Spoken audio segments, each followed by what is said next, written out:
So I've been thinking for some time now, am I going to, in my lifetime, are we going to witness perhaps a drone strike or some kind of hot battle here in False Bay? There you can see behind me, I'm here in False Bay, behind me that is the Salmon Sound Naval Base, far over there in the distance. Are we going to see it? And there are many reasons why I say this. The one is that False Bay has seen hot battle before. The Battle of Muizenberg in 1795, in the 1790s, there was gunfire, cannon fire over there in Muizenberg, which is a little bit to my right, and so it's seen it before. Simonstown Naval Base was used in the Second World War and the First World War.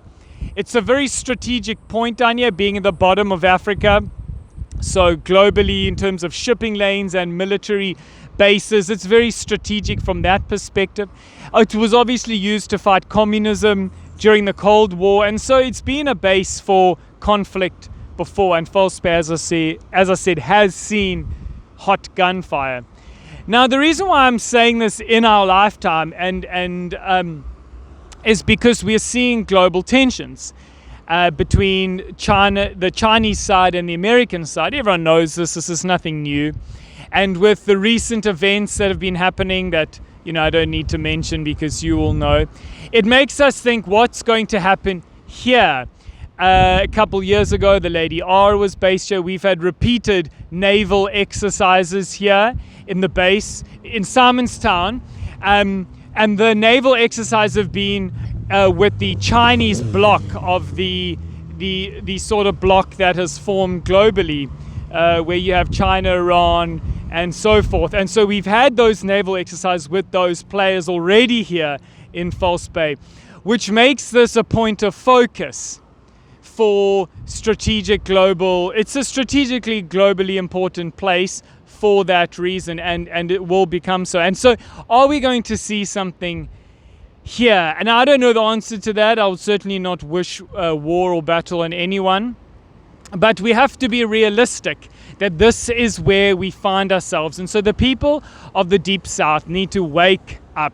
The people of Cape Town need to wake up. The people of Southern Africa need to wake up and realize that there is a battle for empire that's going on. There is a battle of empire where you have the American empire on one side and you have the sort of BRICS Chinese empire on the other, and we're caught in the middle.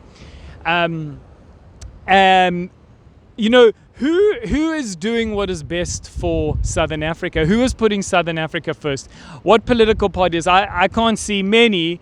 Maybe only one or two, but not many. Certainly not the ANC. They're certainly not putting Southern Africa first. They just think about themselves, even though they claim to speak on behalf of all the people in Southern Africa. Even here in Cape Town, who's putting Cape Town first? Is the DA really putting Cape Town? These are all important questions to think about.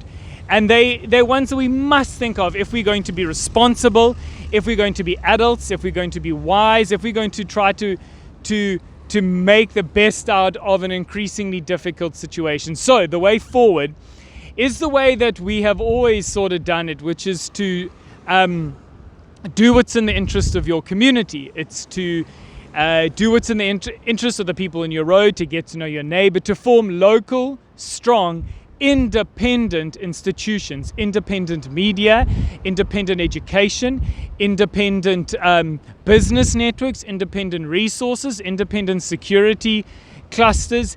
That is the way. And so if we do see some kind of hot battle here, and if things escalate from a sort of military warlike perspective down here, we're able to mitigate because we have strong local institutions. So the question for you when thinking about the increasing global conflicts, the naval base, the military exercises, a potential, drone strike or hot war, is what are you doing this year to join or start a small independent local institution? You can get involved with us at the newspaper. You can start your own. You can start some business network, but it needs to be partitioned. It has to be independent. It has to be local, and that is what will make us strong. And we obviously have to work together. Here's what people don't understand, and it's the foolishness of this whole, creating an integrated Cape Town or an integrated economy, is that you make yourself susceptible to malicious actors who will take over and who will destroy you. That unfortunately in human history has always turned out to be worse in the long run, is to create some kind of integrated space. You want to have lots of small independent institutions. You want to have partitioned areas because that creates stability and strength. And in a time like this with global conflict, I think more than ever now we have to move in that direction. So what are you doing this year to sort of partition off or to build some kind of strong local independent institution that could mitigate against the worst of what could potentially come? I don't think we're going to see sort of outright war here, but there is a chance based on how important this area is. Okay, thanks so much for watching. Bye for now.